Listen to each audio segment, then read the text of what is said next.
Mister gold sunflower oil அளவிலும் தரத்திலும் no compromise. நடிக்கணும்னு வந்து நீங்கள் வந்து லைம்லைட் பிகினிங்கே ஓப்பன் ஆகிடுச்சு. ராத்திரி 3 மணிக்கு 2 மணிக்கு வந்து படுப்பேன். மறுபடியும் 5 மணிக்கு 4 மணிக்கு எழுந்துச்சு ஈரத்தை குளிச்சுட்டு ஈரத்தலையோடு போய் அதே ராத்திரி குளித்தா அந்த ஈரம் இருக்கும், அதே தலையோடு அப்படியே போய் குளிச்சுட்டு மறுபடியும் போவேன்.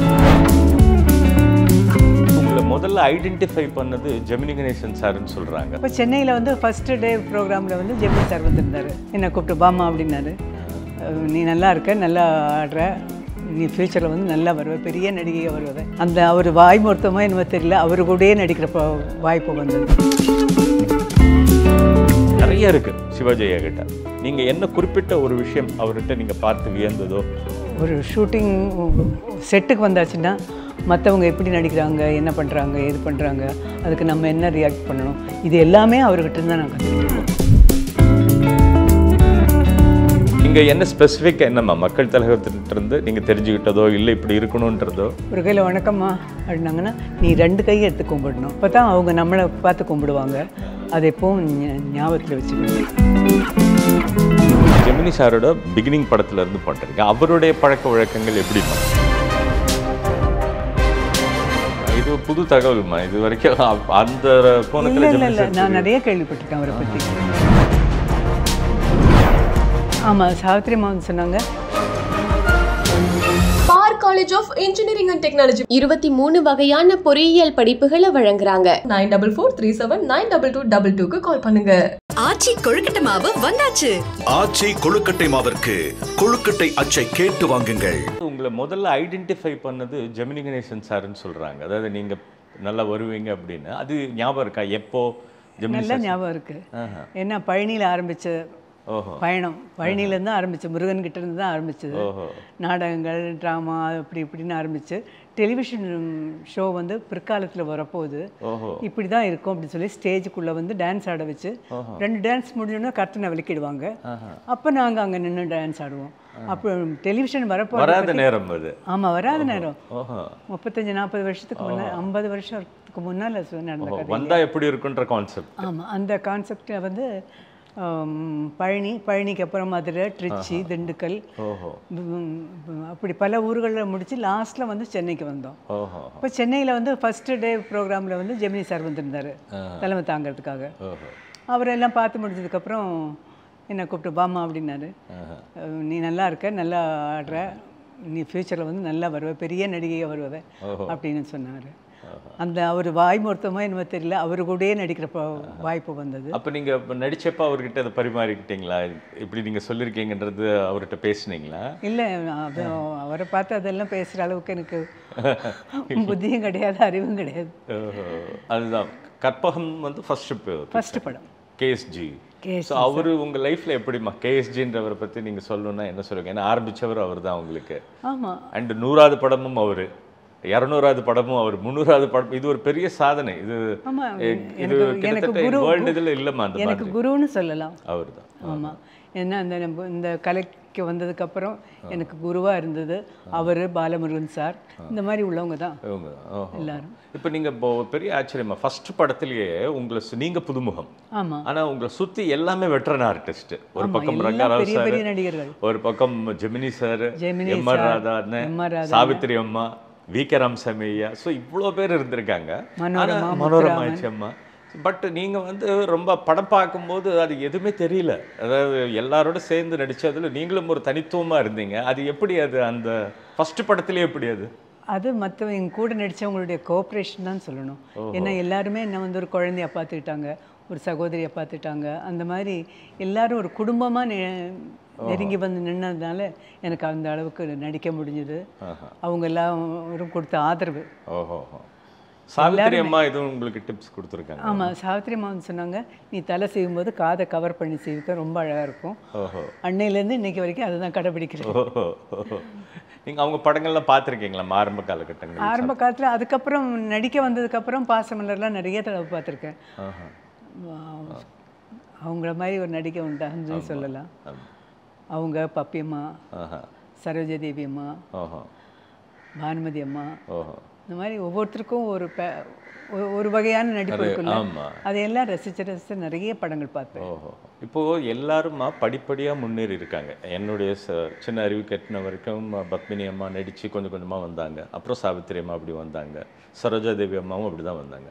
ஆனால் ஃபஸ்ட்டு பிக்சர்லேயே இப்படி சிவாஜி சார் பராசக்தியில் ஒரு ஸ்டாரான மாதிரி கற்பகம் வந்த உடனே நீங்கள் வந்து ஒரு ஃபஸ்ட்டு பிக்சரே ஸ்டார் ஆகிட்டீங்க. அதுலேருந்து வரிசையாக கற்பகம், இதய கமலம், நெஞ்சிருக்கும் வரை, ஊட்டி வரை உறவு, சர்வர் சுந்தரம், இருமலர்கள், வரிசையாக இதய கமலம், வரிசையாக போய்கிட்டே இருந்தது. இந்த கிராஃப் போச்சு பார்த்தீங்களா? அப்போது என்ன உங்கள் மனநிலை என்ன? நடிக்கணும்னு வந்து நீங்கள் வந்து லைம்லைட் பிகினிங்கே ஓப்பன் ஆகிடுச்சு. அது ஓப்பன் ஆகிடுச்சு. எதையுமே யோசிக்கிறதுக்கும் நேரம் கிடையாது. காலையில் ஒரு நாளைக்கு எப்படி ஒரு 5 ஷிஃப்ட் ஒர்க் பண்ணுவேன். ஓஹோ. ராத்திரி 3 மணிக்கு 2 மணிக்கு வந்து படுப்பேன். மறுபடியும் 5 மணிக்கு 4 மணிக்கு எழுந்துச்சு ஈரத்தை குளிச்சுட்டு ஈரத்தலையோடு போய் அதே ராத்திரி குளிச்சா அந்த ஈரம் இருக்கும், அதே தலையோடு அப்படியே போய் குளிச்சுட்டு மறுபடியும் போவேன். அந்த மாதிரி இருந்தனால வேறு எதுவும் யோசிக்கிறதுக்கோ இதுக்கோ நேரம் இல்லை. யார் என்ன சொல்கிறாங்க, என்ன அவங்க சொல்கிறத கரெக்டாக நம்ம பண்ணணும், அவங்கக்கிட்ட திட்டு வாங்காமல் பண்ணணும் அப்படிங்கிற ஒரு பயம். அப்படி தான் அந்த கற்பகத்தில் நடிக்கும்போது எனக்கு நாடகத்தில் நடிக்க வேண்டிய அப்பா வந்து ஒரு நாடக கம்பெனி வச்சுருந்தார். ஓஹோ. அப்போ அதுக்கு சாயங்காலம் போகணும், 5 மணிக்கு போகணுங்க அப்படின்னு போய் டைரக்டர் கேட்டேன், உனக்கு சினிமா வேணுமா ட்ராமா வேணுமா அப்படின்னு கேட்டார். அன்றைக்கி இப்போ கேட்டது யாருமா? டைரக்டர் கேட்டார். அப்போது அப்படியே முழிச்சுன்னேன், போகுது அதெல்லாம் போக முடியாது அப்படின்ட்டாரு. அன்றைக்கி சரியாக நாடகம் நடக்கலை. அதுலேருந்து நான் முடிவு பண்ணேன், எங்கே ஷூட்டிங் இருந்தாலும் இனிமேல் நமக்கு ஷூட்டிங் தான் முக்கியம். எந்த ஃபங்க்ஷனுக்குமோ எங்கேயுமே போகிறதில்ல, ஷூட்டிங் தான் முதல்ல அந்த வேலையை முடிச்சுட்டு தான், இல்லைன்னா வேறு எதுக்குமே இன்றைக்கி வரைக்கும் அதுதான் கடைப்பிடிச்சிட்டு இருக்கேன். இப்போ இந்த தொடர் வெற்றி இருந்துக்கிட்டே இருக்கும்போது முதல் படம் வந்து சிவாஜி ஐயாவோட நீங்கள் நடித்தது செல்வமாமா இல்லை என்ன படம்? கை கொடுத்த தெய்வம். ஓ, அவருக்கு பேரா நடிக்கல, அதுல ஒரு தங்கச்சி மாதிரி கேரக்டர். கை கொடுத்தது அதுல SSR பேரு. SSR. அது KSG. ஆமா, அவருடைய அதுக்கு நேஷனல் அவார்டு கூட வந்ததுமா அந்த படத்துக்கு. ALS production. ALS production national award கூட வந்தது. அப்ப பேரா நடிச்ச படம் வந்து செல்வம். செல்வம். அது VK ராமசாமி அவர்கள் படம். ஓஹோ. இப்போ அதுக்கப்புறம் தான் நெஞ்சிருக்கும் வரை பண்ணீங்களா? ஆமா, அதுக்கப்புறம் நெஞ்சிருக்கும், ஊட்டி வரை நெஞ்சிருக்கும் வரை. அப்புறம் அந்த பக்கம் APN சார் படம். ஆமா. இப்போது அந்த பிகினிங் ஸ்டேஜ் சிவாஜி சார் நடிக்கும்போது அதுக்கப்புறம் தொடர்ந்து நடித்தது நீங்கள் தான். அதிகமான படங்கள் பத்மினி அம்மாவுக்கு அப்புறம் அதிகமான படங்கள் சிவாஜியோட நீங்கள் தான் பண்ணீங்க. ஆரம்ப காலகட்டங்கள் பண்ணும்போது உங்களுடைய அவரோட நீங்கள் சேர்ந்து பயணிக்கும்போது குறிப்பிட்ட இந்த விஷயம் நான் அவர்கிட்ட தெரிஞ்சுக்கிட்டேன் அப்படின்னா நிறைய இருக்குது சிவாஜி ஐயா கிட்ட. நீங்கள் என்ன குறிப்பிட்ட ஒரு விஷயம் அவர்கிட்ட நீங்கள் பார்த்து வியந்ததோ இல்லை நான் இது அவர்கிட்ட இருந்து எடுத்துக்கிட்டேன்னதோ என்ன விஷயமா சிவாஜி ஐயா கிட்ட? நிறைய சொல்லலாம். ஏன்னா ஒரு ஷூட்டிங் செட்டுக்கு வந்தாச்சுன்னா மற்றவங்க எப்படி நடிக்கிறாங்க, என்ன பண்ணுறாங்க, எது பண்ணுறாங்க, அதுக்கு நம்ம என்ன ரியாக்ட் பண்ணணும், இது எல்லாமே அவர்கிட்ட இருந்தால் நான் கற்றுக்கிட்டேன். ஓஹோ. செட்டை விட்டு வெளியே போகக்கூடாது, இங்கே இருக்கணும் சொல்லுவார். அதே மாதிரி 7 மணிக்கு வரேன்னா 6:45 வந்துடுவார். இன்றைக்கி கூட நான் கடைப்பிடிக்கிறது அதை தான். ஏன்னா ஒரு 10 மணிக்கு இப்போ நீங்கள் வரேன்னு சொன்னீங்க, அதான் 9 மணிக்கே ரெடியாகி உட்காந்துருக்கீங்க. அந்த ஸ்கூல் ஓல்டு அந்த ஸ்கூல் தான். ஸோ இதில் நீங்கள் வரிசையாக பண்ணிக்கிட்டு இருந்தப்போம்மா இப்போது சோஷியலாக வந்து ஊட்டி வரை உறவு இந்த மாதிரி படங்கள் பண்ணிக்கிட்டே இருந்தீங்க. அப்போது APN ஐயாவோட படங்கள் பண்ண ஆரம்பிச்சிங்க. சரஸ்வதி சபதம், திருமால் பெருமை, கந்தன் குருணை. அப்போது அந்த தமிழ் எப்படி அடாப்ட் பண்ணிக்கிட்டீங்க? பிகாஸ் நீங்கள் ஒரு லாங்குவேஜ்லேருந்து வந்தீங்க, இந்த லாங்குவேஜ் நார்மல் பேசுகிறதுக்கும் இது எப்படி நீங்கள் படிப்பீங்களா இல்லை ஒரு தடவை கேட்பீங்களா? இது எப்படி உங்களோட ப்ராக்டிஸ் எப்படி? அந்த புராண படத்துக்கெல்லாம் வந்து APN சார் அவர் படத்துக்கு வந்து வரும்போது எல்லாரும் அப்போ எல்லாம் முக்கால்வாசி 7 மணிக்கு அழைச்சிட்டு தான். அப்போ 5 மணிக்கு 4 மணிக்கே வித் மேக்கப் வந்துடுவோம் எல்லோரும். அப்புறம் அவர் டைரக்டர் வந்து சேர் போட்டு சென்டரில் உட்காந்துக்கிட்டு எல்லா ஆர்டிஸ்டையும் சுற்றி உட்கார வைப்பார். சிவாஜி சார், ஜெமினி சார், பத்மினி அம்மா, சாவித்திரி அம்மா, மனோரமா, நாகேஷ், இப்படி எல்லாருமே வட்டமாக உட்காந்துக்கிட்டு சிவகுமார் அவங்கவுங்க டைலாக்கை நீங்கள் இப்படி சொல்லுங்கள், நீங்கள் இப்படி சொல்லுங்கள், நாகேஷ் இப்படி சொல்லுங்கள், சிவாஜி சார் டைலாக்கு எல்லாருக்குமே சொல்லி கொடுத்து அப்புறம் நாங்கள் ஒரு 2 தடவை அந்த ரிஹர்சல் பார்த்துப்போம். அதுக்கப்புறம் அந்த மாடுலேஷனோட செட்டில் போயிடுவோம். ஸோ ஷார்ட்டுக்கு முன்னாடி குரூப் டிஸ்கஷன் மாதிரி அந்த சீன் படிப்பாங்க இல்லையா, அதை படிச்சுட்டு ஒரு தடவை நாங்களே எல்லாம் சொல்லி பார்த்துட்டு அப்போ ஒருத்தருக்கு ஒருத்தர் சளைக்காமல் பேசுவோம் வீரமாக.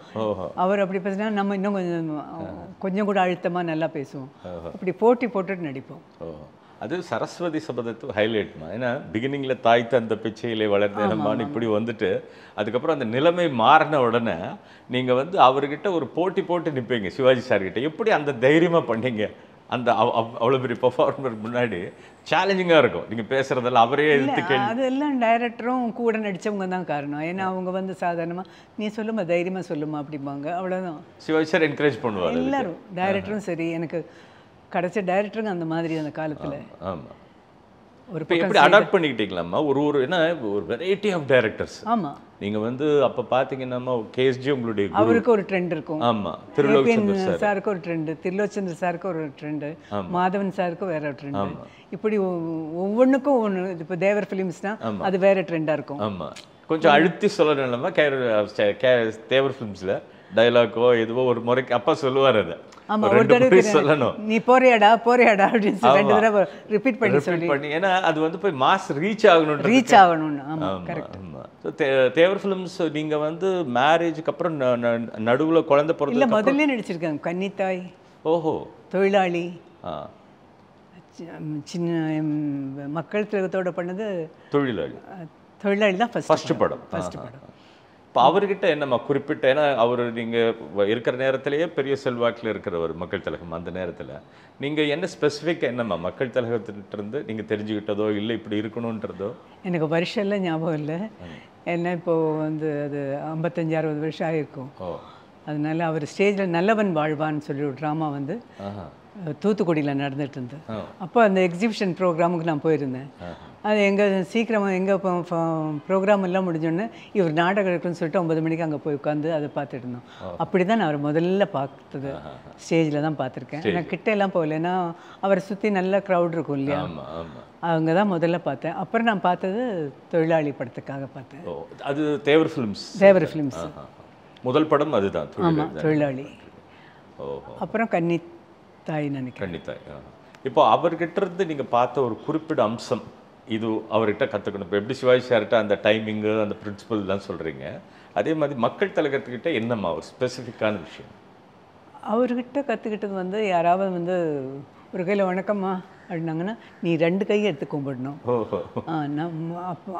அப்போ தான் அவங்க நம்மளை பார்த்து கும்பிடுவாங்க. அதை எப்பவும் ஞாபகத்தில் வச்சுக்கணும். எடுத்துகிட்டு இப்படி பண்ணிட்டு போகக்கூடாது அப்படின்னு சொல்லி. பொம்பளைங்கன்னா ரொம்ப அஹான்னு சத்தம் போட்டு சிரித்து இது பண்ணலாம் கூடாது. ஆர்டிஸ்டாக இருந்தாலும் பொம்பளை சிரிச்சா போச்சு புகழை விரிச்சா போச்சுன்னு சொல்லுவாங்க. அதனால ரொம்ப ஜாக்கிரதையாக நல்ல பேர் வாங்கிறதுக்கு நல்லபடியாக நடந்துக்கணும். யாரும் நம்மளை பார்த்தா 2 கையெடுத்து கும்பிடணும், மரியாதை கொடுக்கணும். அது நம்ம மரியாதையாக நடந்துக்கிட்டால் தான் அவங்க மரியாதை கொடுப்பாங்க. அந்த மாதிரி நிறைய விஷயங்கள் சொல்லியிருக்காரு. அவரோட நான் வந்து ஃபஸ்ட்டு பணம் படைத்தவன்ல நடித்தேன். தொழிலாளி, அதுக்கப்புறம் பணம் படைத்தவன் RR pictures Ramanna sir director அவர் தான். அதுக்கு வந்து கல்கட்டா ஃப்ளைட்டில் போயிட்டு இருந்தோம்.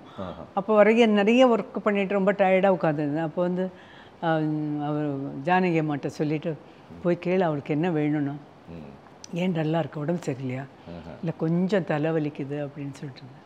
உடனே அந்தம்மா மருந்தெல்லாம் எடுத்துகிட்டு வந்து கொடுத்து சாப்பிடுங்க அப்படின்னா. அதுக்கப்புறம் வந்து கல்கட்டா போனதுக்கப்புறம் அங்கே ஷூட்டிங் நடந்தது. அப்புறம் ஒரு நாள் வந்து தமிழ் சங்கத்தில் வந்து ஒரு ஃபங்க்ஷன் வச்சுருந்தாங்க. அதுக்கு வந்து அவரும் வந்திருந்தார், நிறைய நடித்தவங்க எல்லாருமே வந்திருந்தாங்க.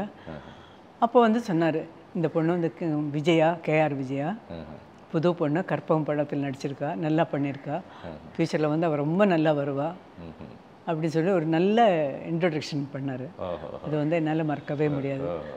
உங்களோட கோஸ்டார்ஸில் வந்து நீங்கள் வந்து சிவாஜி சார், அதுக்கப்புறம் எம்ஜிஆர், அதுக்கப்புறம் ஜெமினி சாரோட பிகினிங் படத்துலேருந்து பண்ணுறீங்க. அவருடைய பழக்க வழக்கங்கள் எப்படிம்மா ஜெமினி சார் பற்றி? அவர் வந்து ஒரு நடிகராகவே எனக்கு தோணலை. என்ன ரொம்ப சாதாரணமாக பழகுவார், ரொம்ப சிம்பிளாக இருப்பார். யாருக்கு என்ன இருந்தாலும் பார்த்துக்கிட்டு கவனிச்சுட்டு நடப்பார். எல்லாருக்கும் ஹெல்ப் பண்ணக்கூடிய நான் கேள்விப்பட்டிருக்கேன். ஒரு படத்தில் பணம் வரலைன்னா கூட அடுத்த படத்துக்கு அட்ஜஸ்ட் பண்ணி கொடுப்பாரு. அந்த மாதிரி தெரியாமல் வெளில தெரியாமே பல நிறைய பேருக்கு தெரியாது. இப்போ நீங்கள் சொல்கிற தகவல் வந்து இல்லை, தெரியாது. நிறைய பேருக்கு உதவி பண்ணியிருக்காரு. எத்தனை படத்துக்கு பணம் கொடுக்கலன்னா கூட அதை அட்ஜஸ்ட் பண்ணி அவர் பண்ணியிருக்காரு. அந்த மாதிரி ஒரு தங்கமான புது தகவல்மா இது வரைக்கும். அந்த இல்லை நான் நிறைய கேள்விப்பட்டிருக்கேன் அவரை பற்றி. முக்தா ஃபிலிம்ஸ் அங்கே இங்கே நிறைய பண்ணியிருக்காரு. ஆமாம், அவரை ஒரு தடவை போட்டு படம் எடுத்துட்டாங்கன்னா கண்டினியூஸ் எடுத்துகிட்டா இருப்பாங்க. மிஸ்டர் கோல்ட் சன்ஃப்ளவர் ஆயில், அளவிலும் தரத்திலும் நோ காம்ப்ரமைஸ். பார் college of engineering and technology 23 வகையான பொறியியல் படிப்புகளை வழங்குறாங்க. 9443792222க்கு கால் பண்ணுங்க. ஆச்சி கொழுக்கட்டை மாவு வந்தாச்சு. ஆச்சி கொழுக்கட்டை மாவிற்கு கொழுக்கட்டை அச்சை கேட்டு வாங்குங்கள்.